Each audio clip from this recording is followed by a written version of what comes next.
वन्दे गतिर्यस्यास्ति लौकिके वरेण्यं सर्व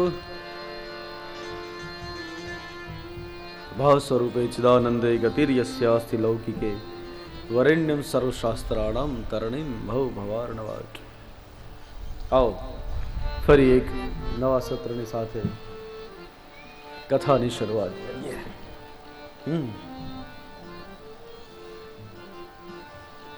તો કહેવાનો સાર એ છે, આપના સાથે સવારમાં જે ભગવત ચર્ચા કરી એ દરમિયાન ફક્ત એટલું જ કહેવાનું હતું કે 7 દિવસ આપણને મળ્યા છે સત્સંગ કરવા માટે, આપણા પોતા માટે, અને એમાં માધ્યમ છે શ્રીમદ ભાગવત।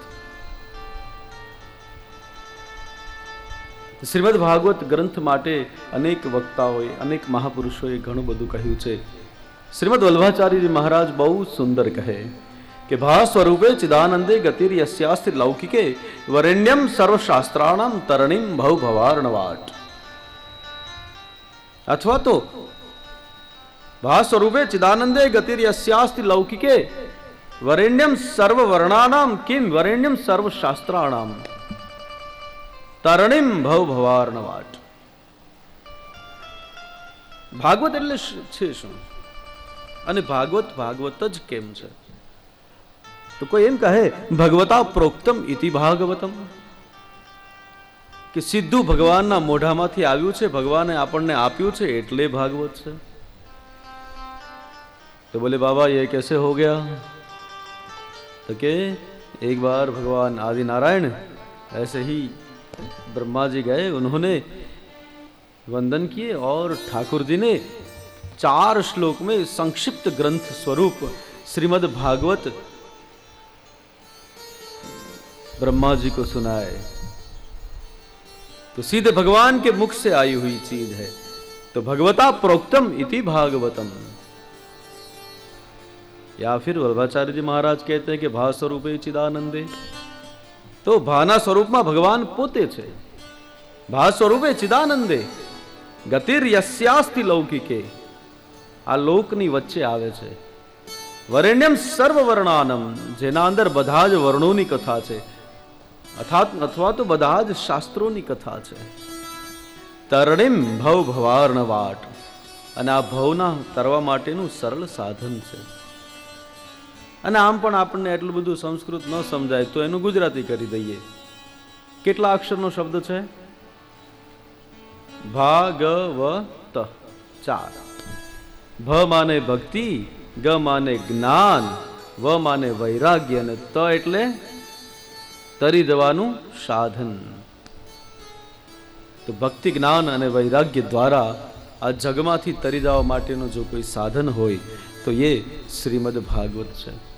શ્રીમદ ભાગવત એ ઠાકોરજીની વાંગમય મૂર્તિ છે। શ્રીમદ ભાગવતના મહાત્મયમાં એવું કીધું કે પ્રત્યક્ષામ વર્તતે હરિ, કે ભગવાનનું પ્રત્યક્ષ સ્વરૂપ છે। તો આવો આપણે શ્રીમદ ભાગવત ગ્રંથની કથાનો આરંભ કરતા પહેલા એના મહાત્મયની કથા જોઈએ। કારણ કે આપણે કોઈ પણ વસ્તુ કરીએ, કંઈ પણ લઈએ, કોઈ સગા હોય, કોઈ સંબંધી હોય, તો જ્યાં સુધી આપણને એનું મહત્વ ખબર ન હોય ત્યાં સુધી આપણને પ્રીતિ ન થાય। તો આપણી બધાની ઠાકોરજીમાં પ્રીતિ સંપાદન થાય। એટલે આવો સ્કંદ પુરાણ અંતર્ગત જે ભાગવતજીનું મહાત્મય આપ્યું છે, આપણે એની કથા જોઈએ। કારણ કે મહત્વ ખબર ન હોય તો એ પ્રેમ થઈ જ ન શકે।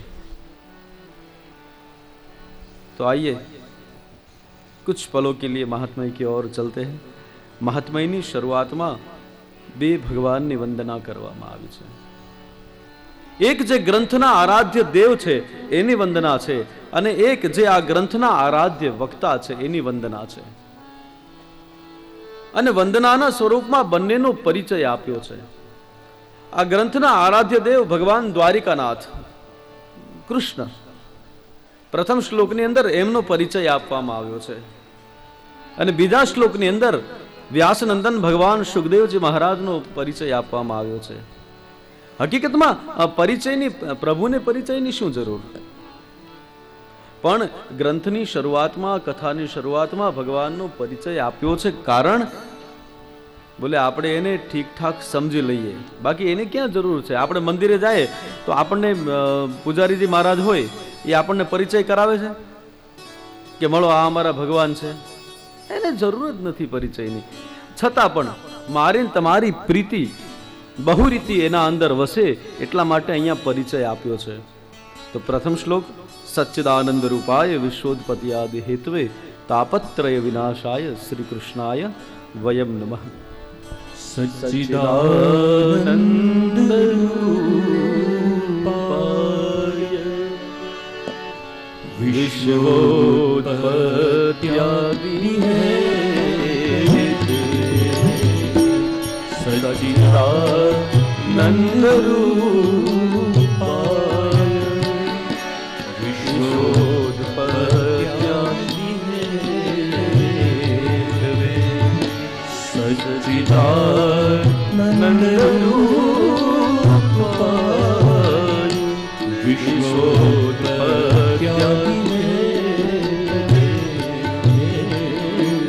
સચ્ચિદાનંદ વિશ્વોત્પત્યાદિ તાપત્રય વિનાશાય શ્રી કૃષ્ણાય વયમ તાપત્રય વિનાશાય શ્રી કૃષ્ણાય વયમ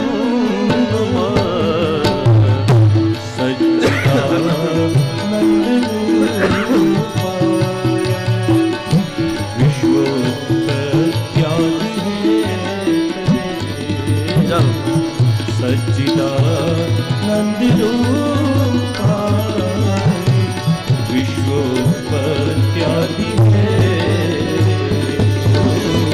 વિશ્વોત્પત્યાદિ વિશ્વોત્પત્યાદિ.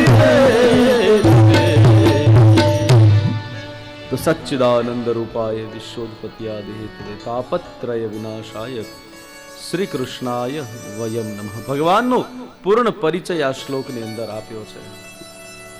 ભગવાનની ઓળખાણ છે આમાં. એટલે મહાત્માજી બહુ સુંદર કહેતા હતા કે ભગવાનની જો ઓળખાણ લેવી હોય અને ભગવાનને જાણવા હોય અને જોવા હોય તો ભગવાનનો પરિચય એવી રીતના લેવાનો કે જેમ કે આપણે આપણી દીકરી માટે મૂર્તિઓ જોવા જતા હોય ને એવી રીતના. અને આમ પણ આ ઠાકોરજી આજે આપણા મૂર્તિયા તો છે. આજે આપણે બધાના આપણા ઠાકોરજીની સાથે લગ્ન થવાના એને કારણ આપણા ગુજરાતીમાં કહેવત છે, પરણે એ પામે. આપણા બધાના લગ્ન જ છે આજે. અને જે નથી પરણતો એ પામતો જ નથી. એક નગર હતું, ત્યાં એક શેઠજી હતા. તો એને એક યુવાન દીકરો હતો. એટલે એને એમ થયું કે સમાચાર મળ્યા કે દીકરો આડી લાઈન પર જાય છે, જુગાર રમે છે, મદિરાના પાન કરે છે, નગર વધુને ત્યાં જવા લાગ્યો છે. અને આ તો 5 વર્ષથી નગર વધુને ત્યાં જાય છે. આ વ્યાપાર કરવામાં મારી નજર જ ન રહી. એટલે એમણે વિચાર કર્યું કે આને પરણાવી દઈએ ને તો સુધરી જશે. એટલે એમણે દીકરાને લગ્ન કરી નાખ્યા. પણ કુદરતને કરવું કે જે દિવસે લગ્ન કર્યા એ જ રાત્રિના મોડી રાત્રિના એ દીકરાનું નિધન થયું. એનો હાર્ટ ફેલ થઈ ગયો.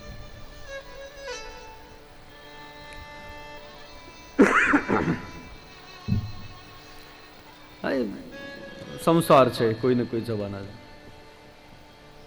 એને બધું જ ક્રિયાઓ પતાવી અને પછી શેઠજી વિચાર કરો કે હવે મારું કોણ છે? એકનો એક દીકરો હતો, એ તો જતો રહ્યો.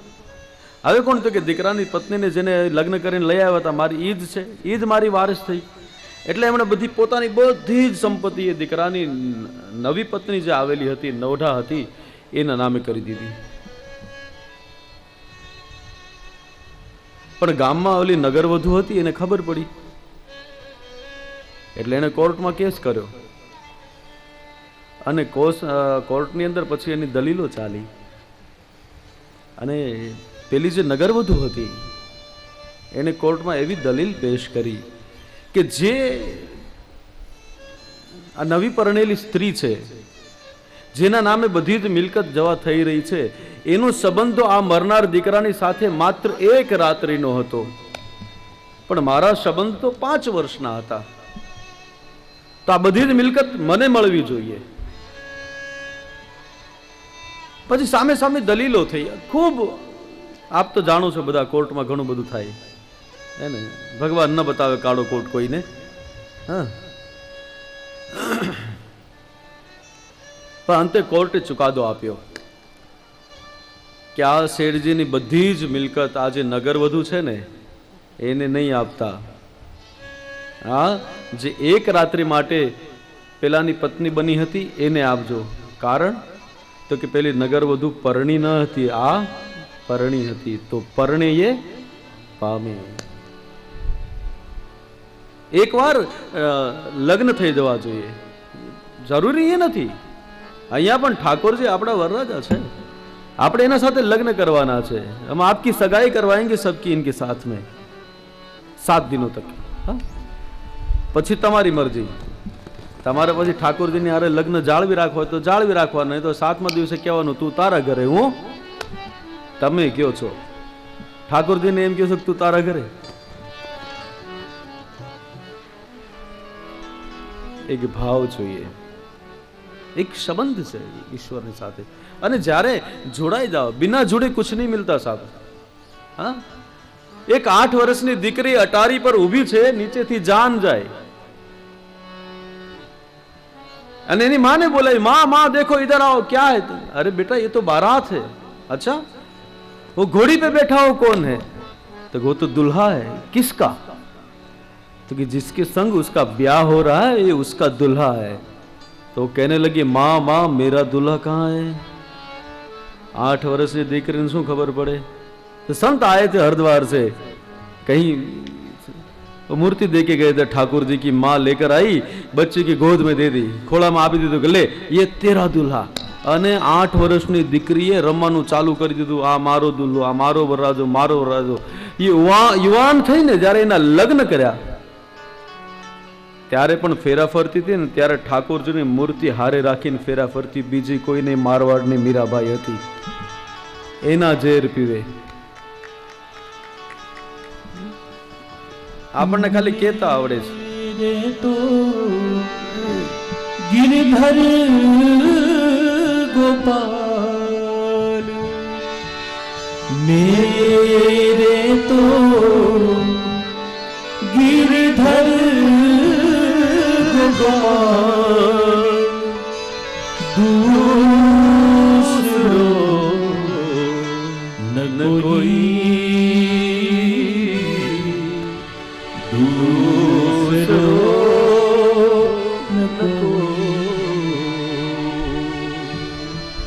भाई छोड़ा बंधु छोड़ा छोड़ा सदा सोई. भाई छोड़ा बंधु छोड़ा छोड़ा सदा सोई. असुवन जल सींच सींच असुवन जल सींच सींच प्रेम बोली बोली रे मेरे तो गिरधर गोपाल दूसरो न कोई दूसरो. तो मीरा जी जैसी लगन लग जाए जिस दिन आपका मन ठाकुर में लीन हो जाए, एक થઈ જાય, તો અમારી ફરજ છે કે 7 દિવસ સુધી તમારા લગ્ન અમારે ઠાકોરજીની સાથે કરાવવા. પછી કન્ટિન્યુ કરો તો તમારી મરજી, અને ન મજા આવે તો કઈ, આમાં તો ક્યાં કાગળ પત્ર લખવાના છે. અહીંયા મૂર્તિની સામે આવે ને કહેવાનું કે ભાઈ આ છે આપણે અલગ. તો ઠાકોરજીને સમજવા હોય, ભગવાનને સમજવા હોય, જોવા હોય, જાણવા હોય, અથવા તો એનો પરિચય લેવો હોય, તો આપણી દીકરી માટે જમાઈ જોવા જતા હોય ને એમ ઠાકોરજીને જોવા દઈએ. દીકરી માટે આપણે ઠેકાણું જોવા જઈએ તો કેટલા જણા જઈએ? ભૌતિક રૂપે ત્રણ જાય એને આજના જમાના પ્રમાણે. પહેલાની વાત જ અલગ છે કે અત્યારે માં જાય, એનો પિતા જાય અને દીકરી, આ ત્રણ જણા જાય. અથવા તો પેલો જોવા આવે તો આ ત્રણ જ જોવામાં હોય, આ ત્રણને પસંદ આવે આગળ વાત વધે એને. તેમાં બધાથી પેલા કોણ જોવે? તો બધાથી પેલા દીકરી જોવે, મૂર્તિયાને. એને ગમે તો આગળ વાત વધે. એટલે વ્યાસજીએ બધાથી પેલા ભગવાનના સ્વરૂપનું વર્ણન કર્યું. કારણ બોલે દીકરી સ્વરૂપ જોવે, એને બીજી ખબર ન પડે ને, ઉંમર નાની હોય. એટલે વ્યાસજી મહારાજે બધાથી પહેલા ભગવાનના સ્વરૂપનું વર્ણન કર્યું કે સચ્ચિદાનંદ રૂપાય. કારણ દીકરી શું જોવે? બોલે રૂપ જોવે. તો અહીંયા વ્યાસજી મહારાજે ત્રણ સ્વરૂપ બતાવ્યા ભગવાનના: સત્ય, ચિત અને આનંદ સ્વરૂપ. સચ્ચિદાનંદ રૂપાય ભગવાન કેવા છે? બોલે સચ્ચિદાનંદ સ્વરૂપ છે. એને અલગ કરીએ તો ત્રણ થાય: સત્ય, ચિત અને આનંદ. ભગવાન સત્ય સ્વરૂપ છે. જ્યાં જ્યાં સત્ય છે ત્યાં ઈશ્વર છે, જ્યાં જ્યાં ઈશ્વર છે ત્યાં જ કેવલ સત્ય છે. સત્ય વિશાળ છે, એની કોઈ જ સીમા નહીં, એની કોઈ જ હદ નથી. અપાર છે, અફાટ છે. અને સત્ય શબ્દ જ એવો છે કે એના પાસે ઇંગ્લિશમાં ગ્રામેટિકલ કોઈ સાચો વર્ડ નથી. ફેક્ટ અને રિયાલિટી આવા બે શબ્દ આપણે વાપરીએ છીએ, પણ ગ્રામેટિકલી એ પરફેક્ટ નથી. સત્યનો કોઈ પર્યાય શબ્દ પણ નથી, સત્યનો કોઈ પર્યાય સંદેશ પણ નથી. સત્ય એટલે સત્ય, એમાં કોઈ જ આગળ નહીં, કોઈ જ પાછળ નહીં. સત્ય વિશાળ, સત્ય વ્યાપક. જેમ ભગવાન વ્યાપક છે, રામાયણજીમાં એમ કહ્યું કે હરિ વ્યાપક સર્વત્ર સમાના, પ્રેમ તે હોય પ્રગટ મેં જાના. એમ સત્ય પણ વિશાળ અને વ્યાપક છે. તો પેલું સ્વરૂપ કયું? સત્ય સ્વરૂપ. બીજું કયું? ચિત્ત સ્વરૂપ. ચિત્ત એટલે મારું અને તમારું મન. ઠાકોરજી મન સ્વરૂપ છે. આપણે કથામાં આવીએ, 7 દિવસ કથા સાંભળીએ, પછી કથા વિરામ પામી જાય 7 દિવસે કે મહારાજે ઘર લઈને બેઠા હોય તો બી ઘરે જાય, તો એના ઘરે જતા રહે, મહેમાન એના ઘરે જતા રહે, પછી મંડપ આખો ખાલી પડ્યો હોય, આપણે વચ્ચે એક ગાડલું નાખીને બેસીએ, પછી આપણું મન લાગે ન લાગે? કેમ? બોલે આપણું ચિત્ત છે એ ઠાકોરજીની કથાની સાથે ચાલી ગયું. તો ચિત્ત ચોર છે. ગોપીઓના પણ ચિત્તને ચોર્યા છે, એટલે કહ્યું ભગવાનને કે ચિત્ત સ્વરૂપ છે. તો એક સત્ય સ્વરૂપ, બીજા ચિત્ત સ્વરૂપ, અને ત્રીજા કહ્યા આનંદ સ્વરૂપ.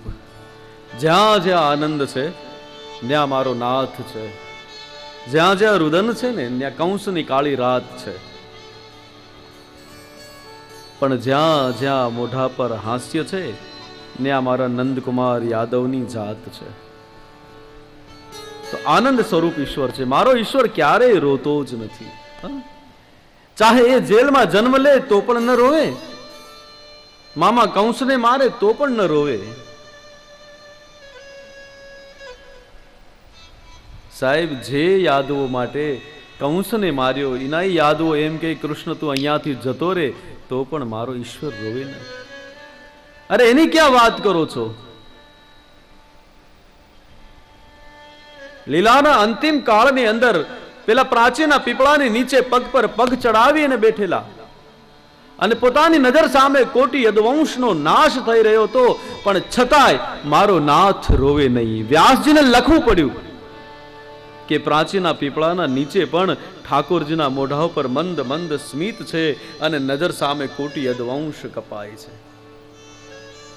ઈશ્વર ક્યારેય રોયો જ નથી, અને જે રોવે ઈશ્વર હોતો જ નથી. ત્રિગુણ રહિત છે. એ તો ખાલી યશોદાને બીવડાવવા માટે રોય, લીલા કરે.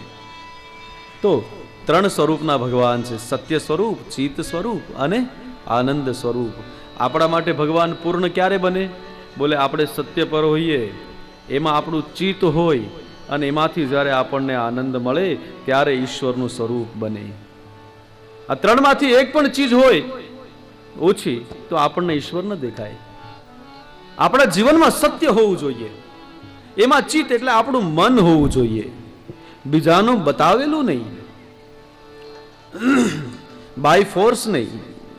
કોઈ આપણને પ્રેશર કરે, કોઈ આપણને જોર નાખે અને પછી આપણે સત્ય ઉપર ચાલીએ એમ નહીં, પણ સત્ય પર આપણે ચાલવા જોઈએ અને એમાં આપણી મતિ હોવી જોઈએ, આપણી બુદ્ધિ એમાં હોવી જોઈએ, આપણું ચિત્ત એમાં હોવું જોઈએ અને એ સત્યના કામ કરતા કરતા આપણને આનંદ આવવો જોઈએ.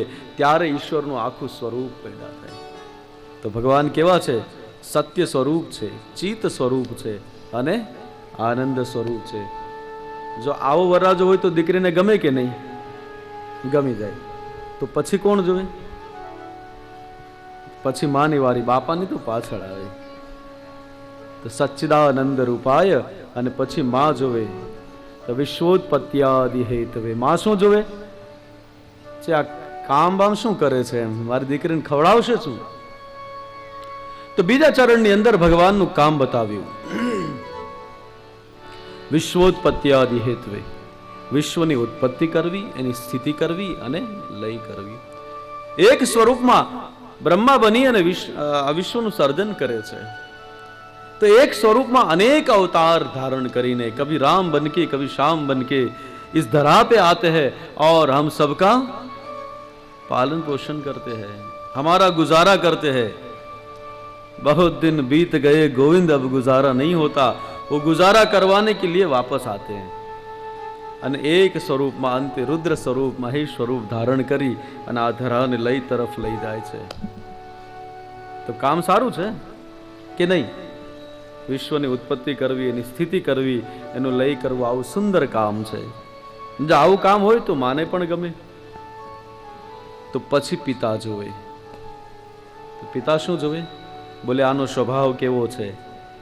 એટલે ભગવાન વ્યાસજી મહારાજે લખ્યું કે તાપત્રય વિનાશાય, કે જીવનના જે 3 તાપ છે એને દૂર કરે છે. માં સ્વરૂપ જોવે, દીકરી સ્વરૂપ જોવે, માં કામ જોવે, પણ પિતા સ્વભાવ જોવે. એ ક્યાં ઘણું બધું કમાતો હશે પણ સ્વભાવ ક્રોધી હશે તો? ઘરમાં હશે તો પણ દીકરીને નહીં ખાવા દે.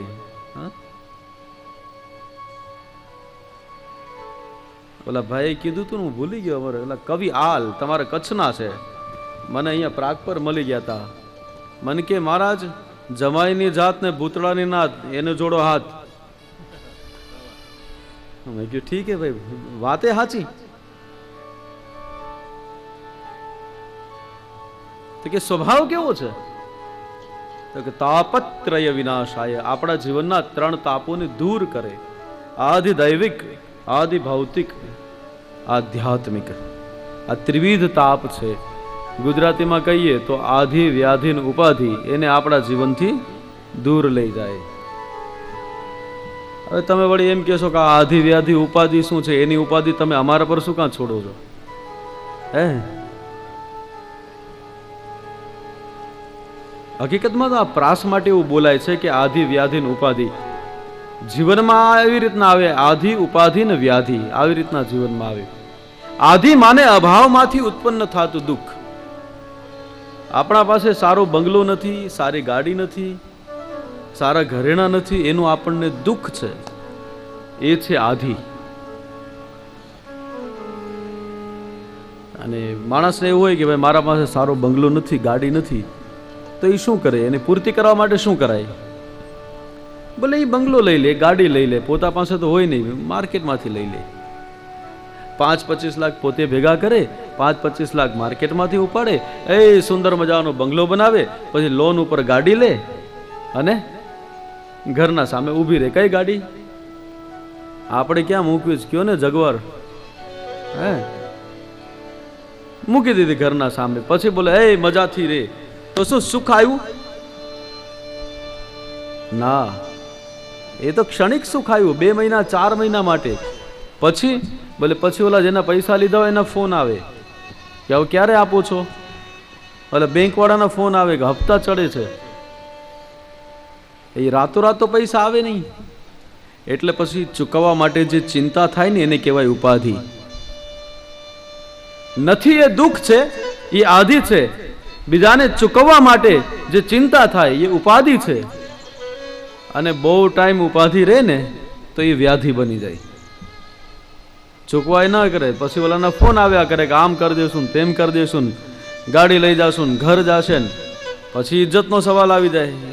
પાછી ઇજ્જત સવાલ આણે તો એ ઉપાધિ જે છે ને એ પછી શરીરના અંદર ગરે. હા, અને પછી બીપી હાઈ થાય, બીપી લો થાય, શુગર વધે અને શુગર ઘટે. શરીરની અંદર જે રોગ જ્યારે પ્રવેશ કરે એને કહેવાય વ્યાધિ. તો ઠાકોરજી મારા અને તમારા જીવનમાંથી આધિ, વ્યાધિ અને ઉપાધિ આ ત્રણેયનું શમન કરે છે. આવું કામ છે ઠાકોરજીનું. તો પછી ગમે કે નહીં આવો જમાય હોય તો માને ગમે, દીકરીને ગમે અને પિતાને ગમે. એટલે વ્યાસજીએ અંતિમ ચરણની અંદર એવું લખ્યું કે શ્રી કૃષ્ણાય વયમ નુમઃ. વયમ એટલે બધા જ. આવો આપણે બધા ભેગા થઈ ઠાકોરજીને ફરી એકવાર વંદન કરીએ. સચ્ચિદાનંદ રૂપાય વિશ્વોત્પત્યાદિ હેતવે સચ્ચિદાનંદ રૂપાય વિશ્વોત્પત્યાદિ હેતવે તાપત્રય વિનાશાય શ્રી કૃષ્ણ વયમ તાપત્રય વિનાશાય શ્રી કૃષ્ણ વયમ સચ્ચિદાનંદ રૂપાય વિશ્વોત્પત્યાદિ સચ્ચિદાનંદ રૂપાય વિશ્વોત્પત્યાદિ વિશ્વોત્પત્યાદિ વિશ્વોત્પત્યાદિ. તો સચ્ચિદાનંદ રૂપાય વિશ્વોત્પત્યાદિ હેતવે તાપત્રય વિનાશાય શ્રી કૃષ્ણાય વયમ નુમઃ. પહેલા શ્લોકની અંદર ઠાકોરજીને વંદના કરી છે કે ઠાકોરજી સચ્ચિદાનંદ સ્વરૂપ છે, વિશ્વની ઉત્પત્તિ કરે છે અને આપણા જીવનના ત્રણ તાપોને દૂર કરે છે.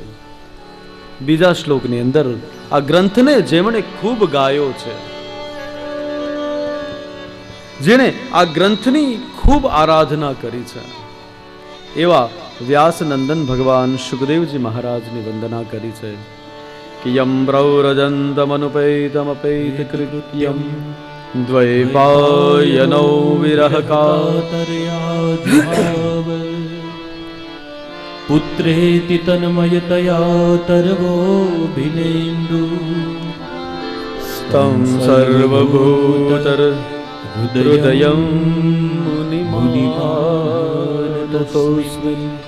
યમ પ્રવ્રજંતમનુપૈતમપૈત કૃત્યમ દ્વૈપાયનો વિરહ કાતર આજુહાવ. કેવા સુખદેવજીની વંદના છે કે જન્મતાની સાથે જે ખભા પર નાળ નાખી અને ઘરનો ત્યાગ કરીને જઈ રહ્યા છે. વ્યાસજીને ત્યાં 16 વર્ષે સુખદેવજીનો જન્મ થયો. જેવો જન્મ થયો ખભા પર નાળ નાખી અને સુખ ચાલી નીકળ્યા. યમ પ્રવ્રજંતમનુપેતમપેત કૃત્યમ. જેના યજ્ઞોપવિત સંસ્કાર પણ નથી થયા, જેને જનોય પણ ધારણ નથી કરી, એવા સુખદેવજી જન્મ થયો અને સીધા નીકળી ગયા. યમ પ્રવ્રજંત મનુપેતમ. અપેત કૃત્ય છે. કેવા છે? અપેત કૃત્ય. દ્વૈપાયનો વિરહ કાતર. દ્વૈપાયન એટલે ભગવાન વેદવ્યાસજી. એ પુત્રના વિરહમાં પાછળ દોડે અવાજ કરે છે, હે પુત્ર ઉભો રહે. પણ સુખ સાંભળતા નથી. સુખદેવજી તો બ્રહ્મમાં તન્મય છે તો એ વૃક્ષમાં પણ તન્મય બન્યા. જે બ્રહ્મમાં તન્મય છે એને વૃક્ષમાં તન્મય થવું કઈ મોટી વાત નથી.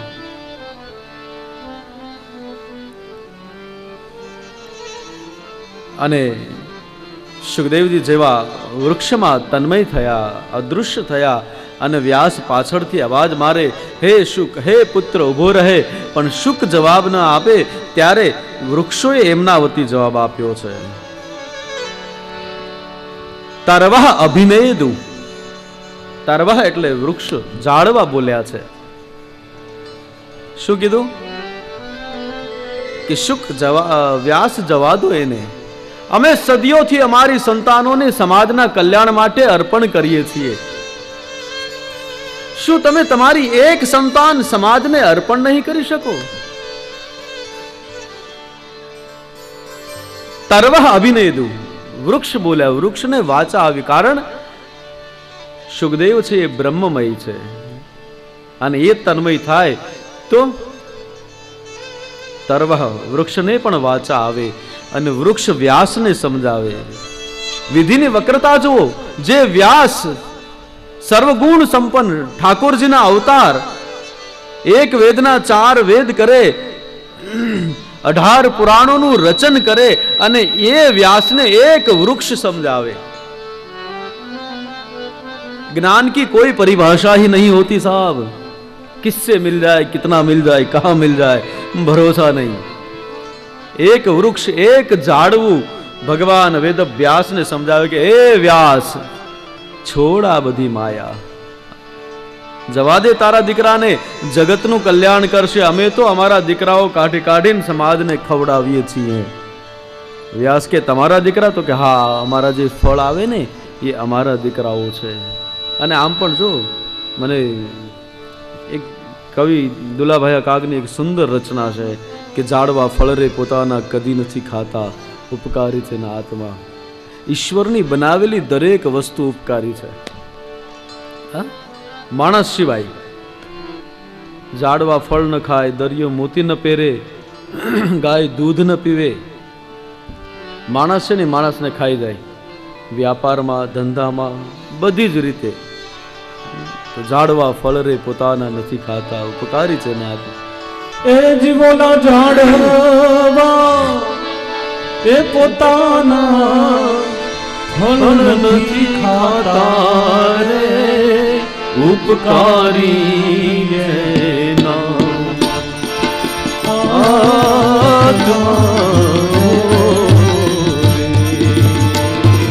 ઉપકારી.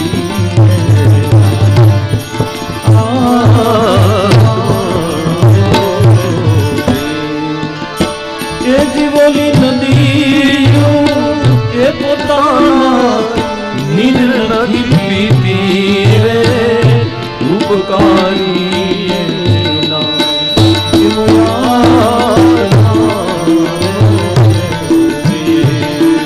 એ જીવ ઉપકારી એ મોયા.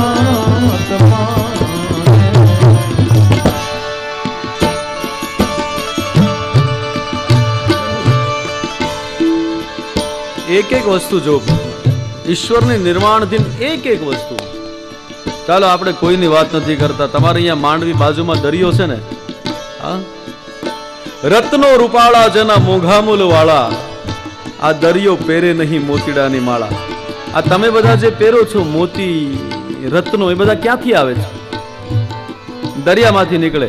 ક્યારે જોયું દરિયો ગળામાં આખી માળા પહેરીને નીકળ્યો અને એ નીકળે તમે ઉભા રહ્યો? યાદ છે ઓલી સુનામી આવી તો? રત્નો રૂપાળા જેના મોઘા મૂલ વાળા, આ દરિયો પહેરે ન મોતીડાની માળા. એવા રત્નો રૂપાળા જેના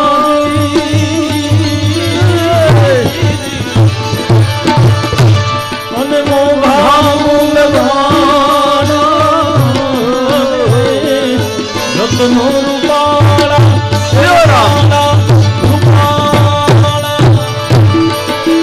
મોઘા મૂલ વાળા, એ જીવોનો દરિયો એ નહીં મોતીડાની માળા રે, ઉપકારી એ મોયા.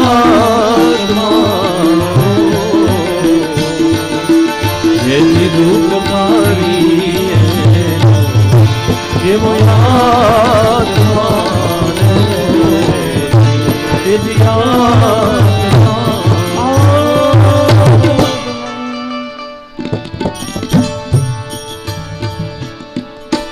આ બધા વિદિત છો.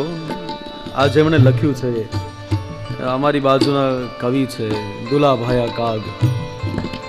મારા ગામથી 12 કિલોમીટર છે મજાવદર. પણ એટલું બધું સાહિત્ય આપીને ગયા લોકોને, પણ ખબર નહીં મને કેમ કવિ કાગની કોઈ વાત કરે કે કોઈ ઓલું કરે એટલે મને તરત અમારે પીપા ભગત યાદ આવે.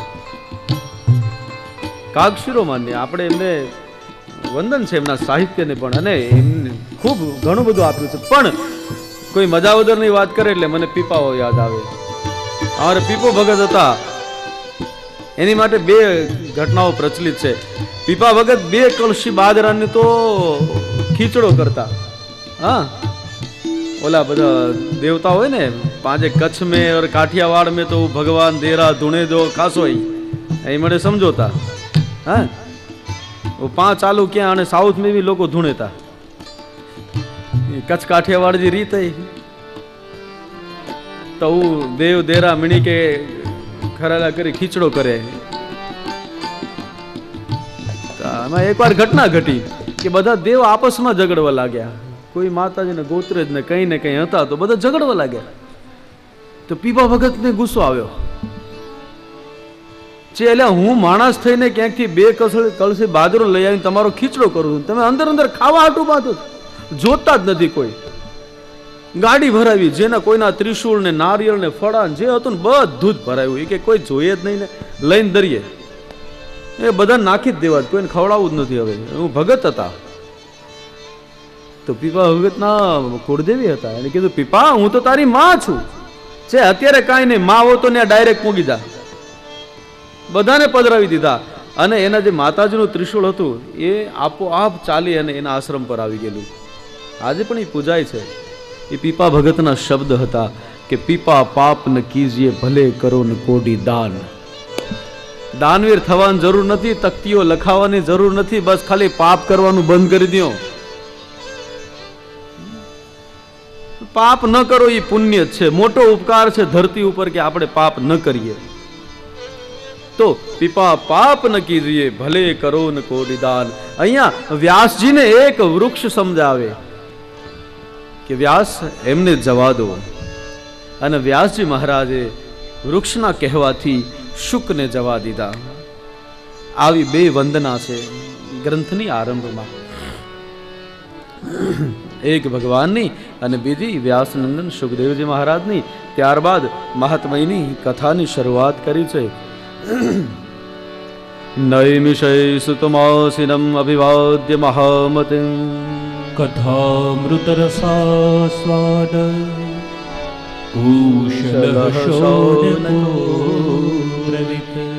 નૈમિષારણ્ય નામનું ક્ષેત્ર છે, ત્યાં હજારો ઋષિઓ ભેગા થયા છે. આસન આપી સુતજીને બેસાડી અને સામે શૌનક આદિ બધા જ ઋષિઓ બેસી ગયા છે. કથાની ભૂમિકા તૈયાર થઈ છે. એટલે ભૂમિકા તૈયાર થઈ નૈમિષારણ્ય. નૈમિષય સુતમાસિનમ અવિવાદ્ય મહામતિમ. કઈ જગ્યા પર? નૈમિષારણ્યમાં.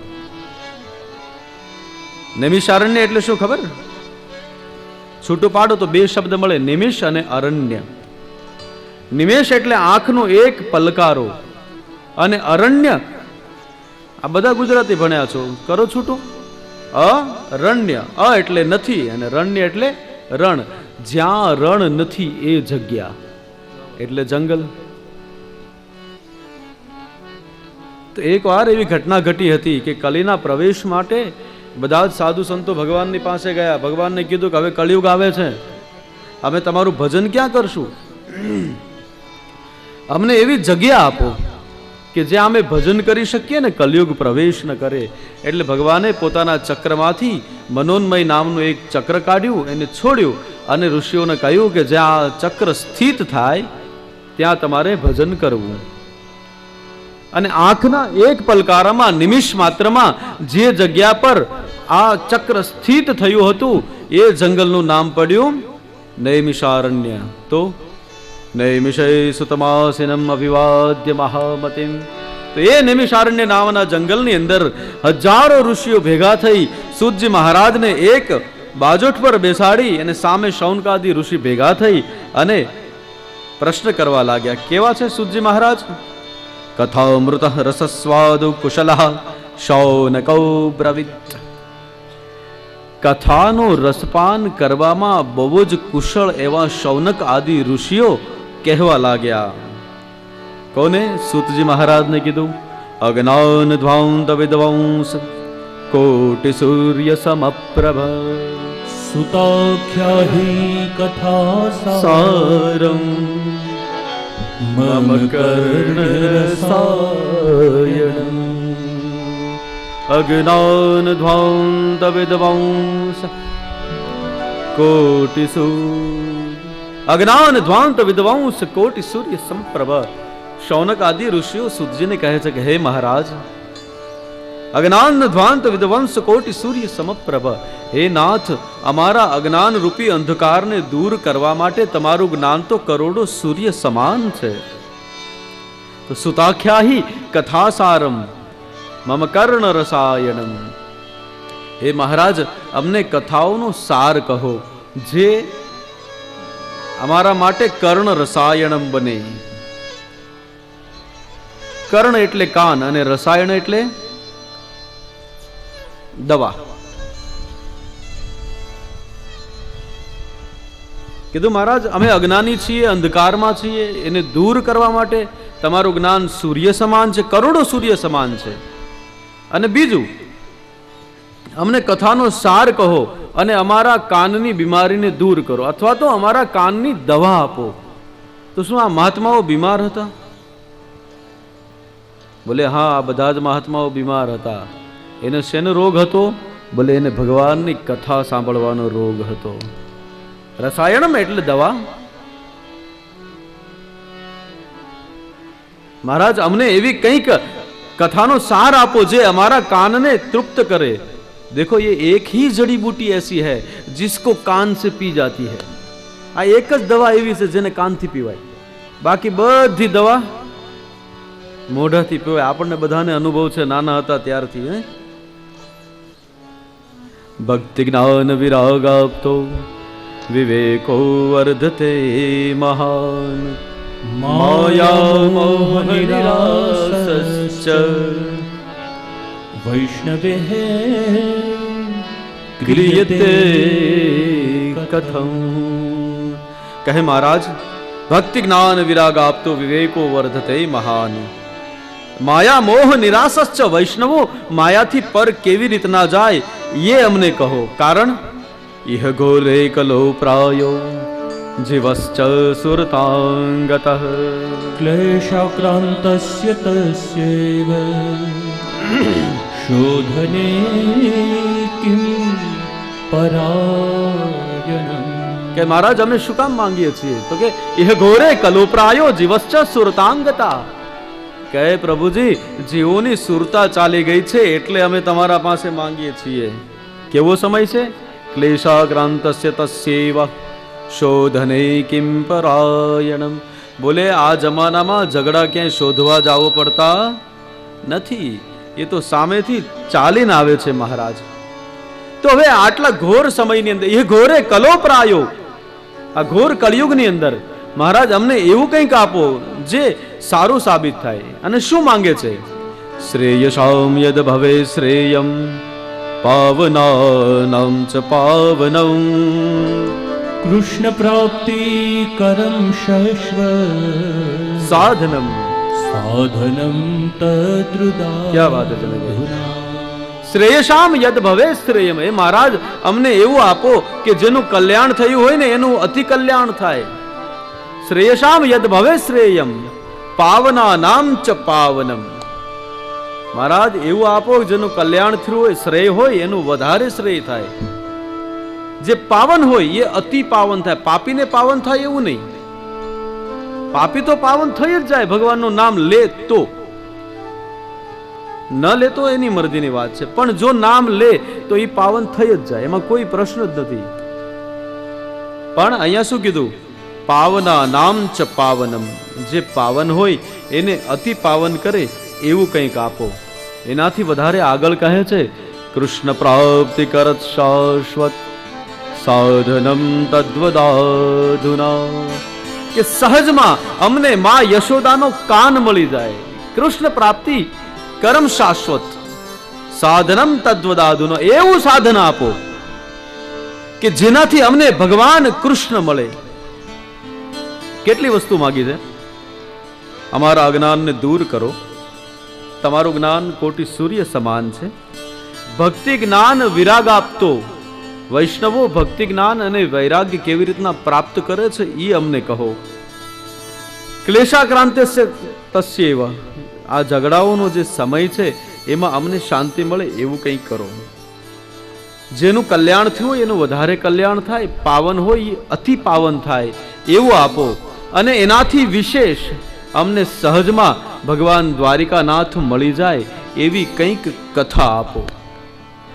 આટલે કહી, આટલે સુધી કહી અને શૌનકજી અટકતા નથી. આગળ કહે છે, ચિંતામણિર લોક સુખમ સુરદ્રુ સ્વર્ગ સંપદા પ્રયચ્છતિ ગુરુઃ પ્રીતો વૈકુંઠમ યોગી દુર્લભ. કઈ મહારાજ, અમને જે માગીએ છીએ ને એ જ જોવે છે. બીજું કાંઈ તમે આપશો તો અમને નહીં ચાલે, અમને બીજું કાંઈ ન ખપે. જે અમે માગીએ એ જ આપો. કારણ બોલે અમને ચિંતામણી મળી જાય તો પણ શું? ચિંતામણી લોક સુખમ. કદાચ અમને ચિંતામણી મળી પણ ગયો તો એનાથી અમારો શું ફાયદો? એનાથી તો આ લોકના સુખ મળશે. હા, ચિંતામણી નામનો મણી આવે, જોયો છે કોઈ? હાથ ઊંચો કરો, કોને જોયો? કોઈ નથી જોયો. સજે બિટારા મેં નહીં રહ્યું કઈ. આ તો ચિંતા ન કરો, મેં નથી જોયો, ખાલી કહું છું. હવે ક્યાં ચિંતામણી મળે? પણ ચિંતામણી એટલે એક મણી આવે, એના સામે તમે જે પણ વસ્તુનું ચિંતન કરો ને એ વસ્તુ મળે. એટલે એવું ના હોય કે આપણે ચિંતામણી હાથમાં રાખીને એમ કહીએ કે મને શ્રીખંડ ખાવું છે તો એ ચિંતામણીમાંથી ન નીકળે. પણ આપણા ઘરમાં ચિંતામણી હોય પછી આપણે એને મંદિર પાસે રાખી હોય, પછી આપણે એની સામે હાથ જોડીને ઊભા રહીએ અને મનમાં એવી કામના કરીએ કે આજે અમારે શ્રીખંડ ખાવો છે, બરાબર? પછી આપણે આવીને આપણી જગ્યા પર બેસી જાય તો દેવયોગે કોઈ આપણો ભાઈ, બંધુ, સખા, મિત્ર, સંબંધી આપણા ઘર પાસેથી નીકળે અને આવીને આપણને શ્રીખંડ આપે કે લે, હું જતો તો મને એમ થયું કે આ તને શ્રીખંડ આપતો જાવ, લે શ્રીખંડ ખા. મળી ગયો. ચિંતામણીની સામે ચિંતન કરો એટલે એ વસ્તુ મળે જ. પણ પાછું ચિંતામણી મળી જાય તો ધ્યાન રાખવાનું. ચિંતન જે કરાતું હોય એ જ કરવાનું. પછી એમાં એવું ચિંતન નહીં કરવાનું કે ક્યાંકથી આજે નાગદાદા નીકળે ને એ થશે પછી મને ન કહેતા. આ તો તમને જાણકારી માટે કહી દઉં. ભૂમિ કચ્છની છે, ચિંતામણી મણી હો જાય તો કઈ મહારાજ ચિંતામણી લોક સુખમ, એ તો આ લોકના સુખ અને વૈભવ મળશે. કદાચ અમે ચિંતામણીને એમ કહેશું બંગલો જોઈએ તો અમારો બંગલો થઈ જશે, ગાડી જોઈએ ગાડી થઈ જશે, એનાથી વિશેષ શું આપશે? તો મારા ચિંતામણી અમારા કામનું નહીં. અને કદાચ મહારાજ અમને કલ્પવૃક્ષ મળી જાય તોય શું? ચિંતામણી લોક સુખમ સુરદ્રુ સ્વર્ગ સંપદા. અને કદાચ અમને સુરદ્રુ એટલે કલ્પવૃક્ષ મળી જાય તોય શું? એનાથી તો સ્વર્ગના સુખો મળે. કદાચ અમારે ત્યાં કલ્પવૃક્ષ આવીને ઊભું પણ રહે તો એ અમારા તો કામનું જ નહીં. કારણ બોલે એનાથી સ્વર્ગના સુખો મળે છે. તો સુતજી મહારાજ કહે છે શૌનકજીને કે તમને જોવે છે શું? બોલે પ્રયચ્છતે ગુરુ પ્રીતો. હે મહારાજ, આપના જેવા ગુરુની પ્રીતિ થઈ જાય, આપના જેવા ગુરુની કૃપા થઈ જાય તો વૈકુંઠમ યોગી દુર્લભમ. તમારા જેવા ગુરુની જો કૃપા થાય ને તો યોગીઓને પણ દુર્લભ એવું વૈકુંઠ ધામ મળી જાય. તો અમારે તો ઈ જોતું છે. ચિંતામણી લોક સુખમ સુરદ્રુ સ્વર્ગ સંપદા પ્રયચ્છતે ગુરુ પ્રીતો. હે મહારાજ, આપના જેવા ગુરુની કૃપા જોઈએ છીએ કે જેનાથી અમે સહજતાથી વૈકુંઠમાં જઈ શકીએ. એટલે જ ઘણા લોકો લખાવતા હોય ને ગુરુ કૃપાહી કેવલમ. ગુરુ છે ને માણસના જીવનમાં આવે ને બહુ જરૂરી છે. માણસને ગુરુ, આપણે ગુરુ વગરના માણસને શું કહીએ? નુગરો. નુગરો એટલે એ કઈ ખરાબ શબ્દ નથી, પણ એ સહજતા છે કે આ ગુરુ વગરનો માણસ છે એટલે એનો ભરોસો ન થાય. જેને માથે ગુરુ બેઠા હોય એનું જગત આખું ભરોસો કરે. કારણ બોલે ગુરુમુખી માણસ છે, દગો નહીં કરે, એને એના ગુરુને મોઢું બતાવવાનું છે. એટલે ગુરુ બહુ જરૂરી છે. અને ગુરુનું મહત્વ પણ આપણા જીવનમાં આટલું જ છે. અત્યારે લોકો ગુરુ શું કામ બનાવે ખબર? ફેશન છે. ફેમિલી ડોક્ટર હોય, ફેમિલી એડવોકેટ હોય, એમ ફેમિલી ગુરુ હોય. Status symbol. To hell with your status symbol. ગુરુ સ્ટેટસ સિમ્બોલ છે. અને ઘણા તો કંઠીન ગુરુ બે બદલતા થઈ ગયા. સમજાતું નથી કેમ. ગુરુ ચેલા બદલાવે છે, ચેલા ગુરુ બદલાવે છે. એક ગુરુજીની કંઠી પહેરી 2 વર્ષ ધંધામાં કઈ ફાયદો નથી, જે કંઠી કાઢી નાખો, બીજા ગુરુ કરો. એક ચેલો બનાવ્યો, ચેલો ટાઈમે પૈસા નથી આપતો કે કાઢો ચેલા ને નવો ચેલો લાવો. એટલે આ શું છે? એસા થોડી હોતા હૈ. ગુરુનું તો આપણા જીવનમાં એટલું મહત્વ હોવું જોઈએ.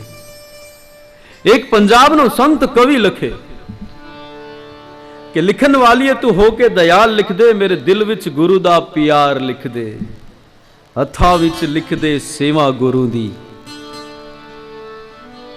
आखा विच गुरु दा दीदार लिख दे. बोले हे गुरुदेव, भगवान ने चिट्ठी लखी કે મારા નસીબમાં મારે શું શું જોઈએ છે. વિધાતાને ચિઠ્ઠી લખી કે તે મને આ વખતે જન્મ આપ્યો, સારી વાત છે, પણ બીજી વાર જન્મ આપે તો મારા નસીબમાં શું લખજે. लिखन वालिए तो होके दयाल लिख दे, मेरे दिल विच गुरु दा प्यार लिख. બીજી વાર જન્મ આપે તો મારા હૃદયમાં મારા ગુરુ પ્રત્યેનો પ્રેમ લખજે. હથા વિચ लिख दे सेवा गुरु दी, મારા હાથમાં મારા ગુરુની સેવા લખજે. મારી આંખોમાં મારા ગુરુનો દર્શન લખજે. અને એ લખ્યા પછી બીજી એક લીટી લખી કે મહારાજ ઉપર જેટલું લખ્યું છે ને ભગવાન, એ આપવા માટે લખ્યું છે. હવે જે લખું છું એ નથી આપવાનું, એટલે લખું છું. ઉપરનું નહીં આપે તો ચાલશે, પણ આ તો આપવાનું જ નથી. અને જો આ આપવાનું હો તો જન્મ જ નહીં આપતો. શું? તો કે એક ન લિખ મેરે ગુરુદા બિછોડા, और चाहे दुखांदा पहाड़ लिख दे. બોલે એક એવું મારા ભાગ્યમાં ન લખતો કે મારા જીવનમાં મારા ગુરુ આવે અને પછી મને છોડીને ચાલ્યા જાય. કારણ સાચી વસ્તુની કિંમત એ વહી જાય ને પછી જ આપણને થાય. અને આપણે જાય પછી જ વિચારીએ. हाँ, वो आपकी हिंदी पिक्चर की प्रसिद्ध गजल कौन सी है?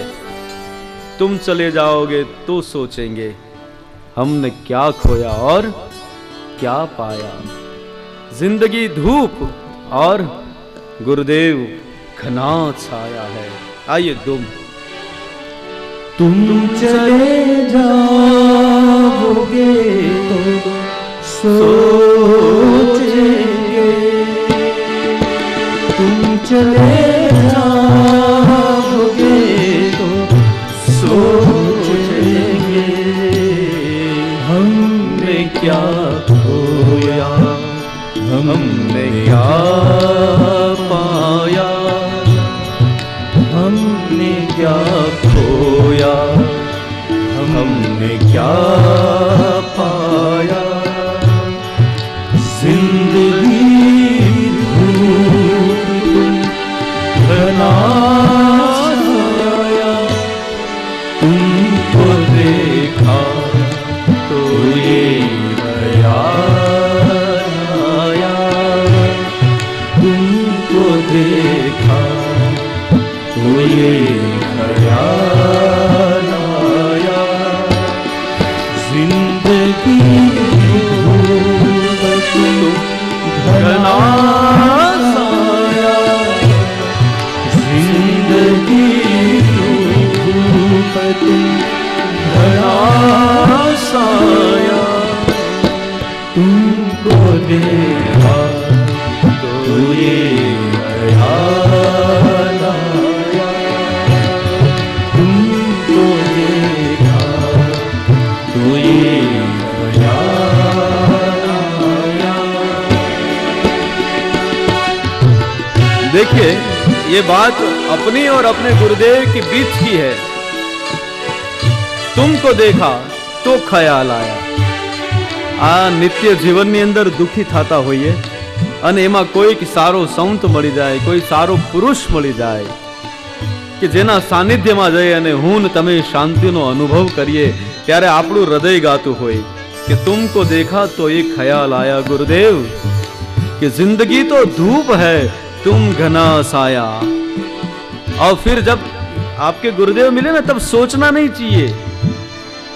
गुरु મળે ને એના માટે પૂર્વ તૈયારીઓ નહીં કરવાની, એને એમાં રસ જ ન હોય, અને જેને એમાં રસ હોય ને ગુરુ જ ન હોય।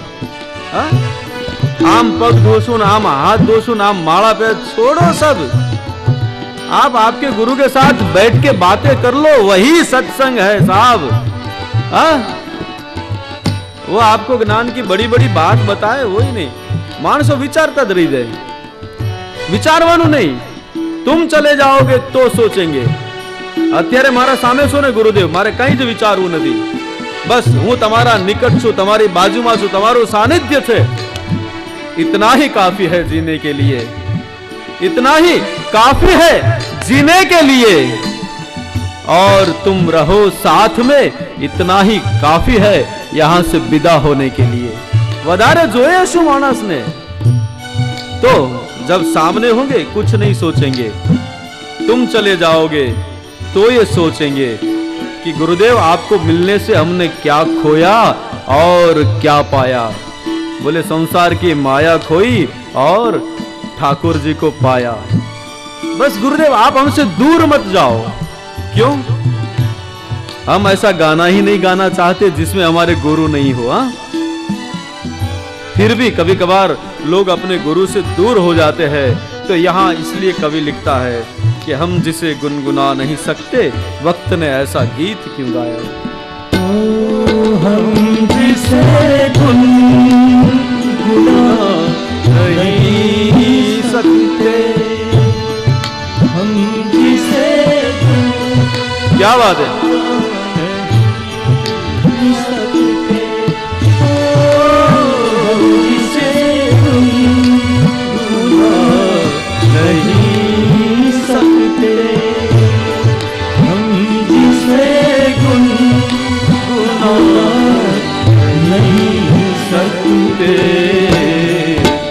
वक्त ने ऐसा गीत क्यों गाया,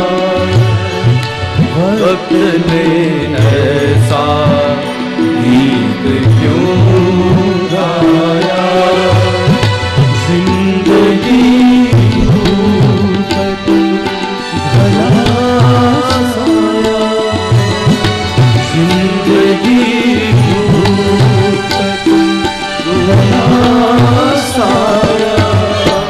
तुमको देखा तो ये ख्याल आया, तुमको देखा तो ये ख्याल आया।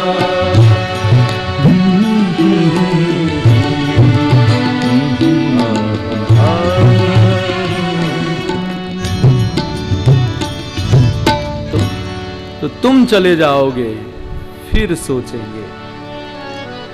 गुरु सामे बैठा हो तो विचारવાનું જ ન હોય। હા, એ તો વયા જાય। આપણે એવું ક્યારેય ન બને આપના જીવનમાં કે આપના ગુરુ આપના જીવનમાં આવે ને પછી જતા રહે, પણ છતાં લૌકિકતાથી કે આપણા ઘરે આપણા ગુરુ આવે, હા, તો પછી ગુરુદેવને શું સારું લાગશે શું ખરાબ લાગશે એમાં નહીં વિચારવાનું, અને વિચારતું બેસી નહીં રહેવાનું। बस જેટલો પણ સમય મળ્યો હોય એનો મોકો લઈ લેવાનો, લાભ લઈ લેવાનો। वो सोचना सोचना सब बाद में होता रहेगा। तुम चले जाओगे तब सोचेंगे हमने क्या खोया और क्या पाया, क्योंकि जिंदगी धूप है गुरुदेव तुम घना साया हो। गुरुदेव છે ને એ આપણા જીવનમાં આવે આપણા જીવનને ભવ પાર કરાવવા માટે। હા, દરેક પાસે એવો અધિકાર હોય છે। શીખ સંપ્રદાય બધા કરતા વધારે ગુરુને માને તો એ શું કહે ખબર કે ગુરુ ગોવિંદ દો ખડે કાકે લાગુ પાય, બલહારી ગુરુ આપને દિયો ગોવિંદ દિખલાય। કે ગુરુ ને ભગવાન બંને જોડે ઉભા હોય તો તમારે કોને પહેલા પગે લાગવું? કહે બધાથી પહેલા ભગવાન એની બાજુમાં ઉભેલા ગુરુ હોય ને એને પગે લગાય। કેમ? બોલે આપણને ભગવાન છે એવું બતાવનાર જ આપણા ગુરુ છે।